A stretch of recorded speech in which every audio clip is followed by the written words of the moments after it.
Okay, hi guys. We are at home today and we're going to talk about different types of home sewing machines. So what I kind of have out are just different options for machines. This is the Bernina 1230. This is the same model that's used on campus. So when I do my demonstrations from home, I'm going to be doing them on this machine.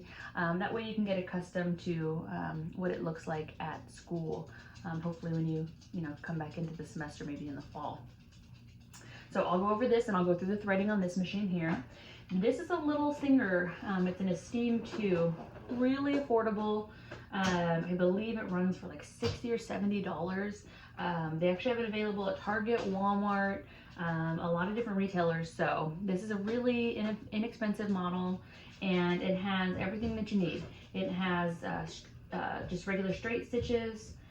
It's got zigzag stitches, it has buttonhole options, it has some functional stitches like a blind hem, as well as some decorative stitches like this cute little vine here. So great model, cheap, really affordable.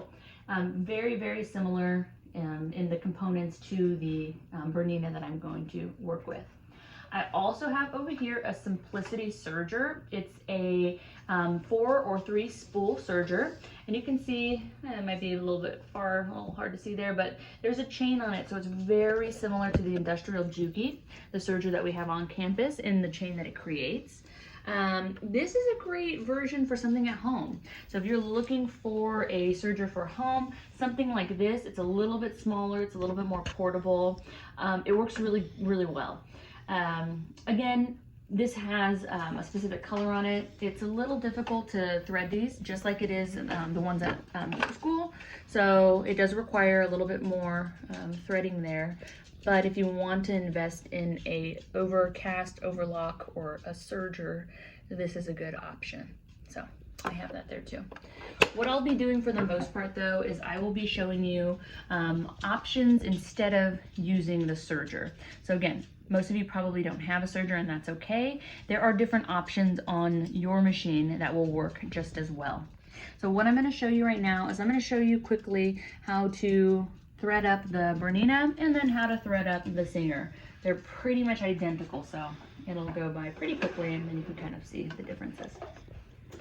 I'm going to push this back here because what I want to do is I want to show you that the nice thing about the Berninas is that they're very, very compact and portable. They're pretty heavy because they're nice, expensive machines, but they are pretty portable, easy to move. Let's see if I can get this off without stamping it. This is the kind of accessory case, and it's really nice. Sorry, it's dusty with thread. It's really nice because it kind of connects to the back of your machine, so it's easy, to keep with you. It's really nice because it has all the different components that go with the machine. Everything from, a little screwdriver to help you take off the needle. You should have seen that in the threading section in the first week's module where it shows you how to change the needles. It's got an attachment, so if you wanted to do some, little bit of, let's say, embroidery or decorative stitches, it has an automatic buttonhole foot. We won't be using this one because I want to show you the way you're going to do it on your machine, since you may not have a foot like this.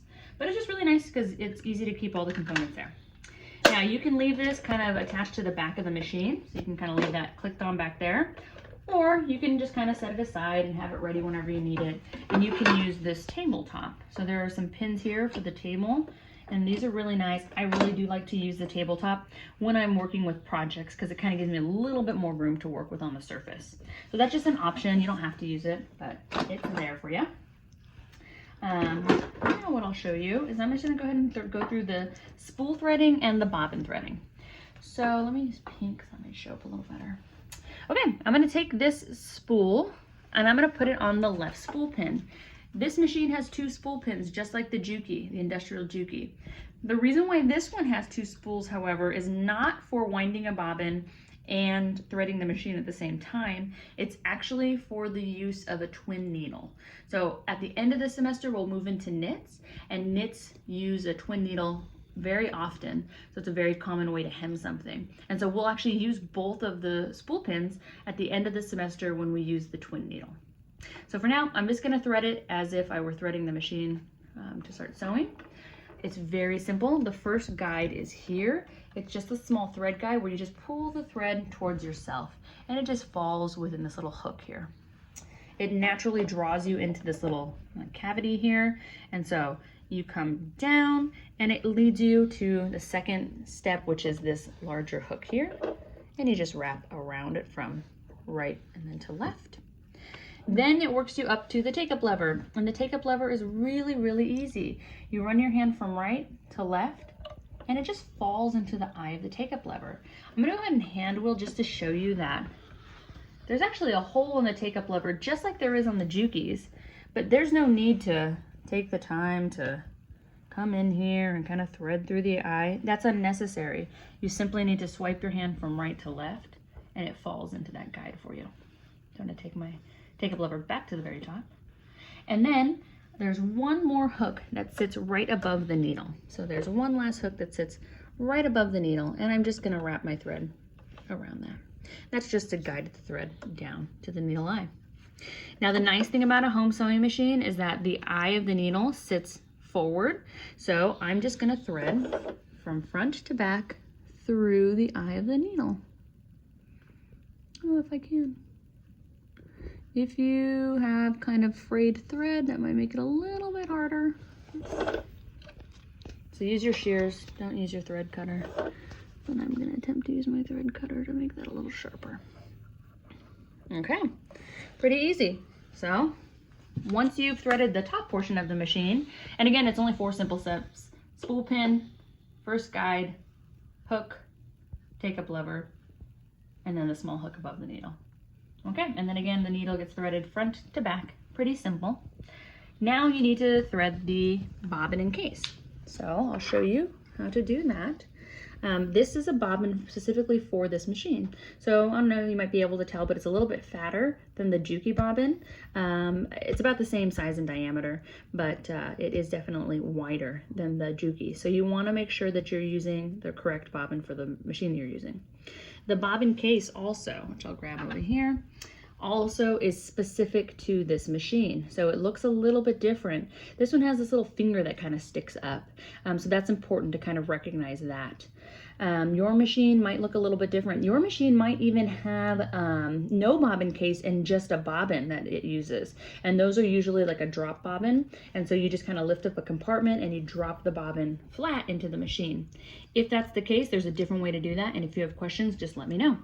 Otherwise, I'm going to go ahead and thread this bobbin and bobbin case, and I'm going to do it the same way I do. I'm going to put the bobbin in my right hand with the thread going over and away from me, and I'm going to take the bobbin case in my left hand, and there is a hole there, and there's also the finger. So I want the finger to kind of point upwards, like those Go Team fingers. So I'm going to have the finger pointing up, and I'm going to slip the bobbin into the case. I'm going to go ahead and I'm going to rotate until I see that little slice in the bobbin case. And I'm going to draw my thread into that little cut. Then I'm going to drag down and I'm going to pull the thread into the large opening until I hear the little snip. So again, it's like a flossing sound. Once you hear that flossing sound, you should be able to lift your hand and the bobbin case and bobbin should hover. If you don't do it correctly, so I'll show you again kind of the wrong way. You slide it in, you think you're in, but you're not. And if you go to let go, the whole thing will kind of fall out of your hands. So that's a good check. Make sure that when you place it into the case, as you draw it in and drag it over, if you don't hear that little flossing sound, you probably won't be able to let go.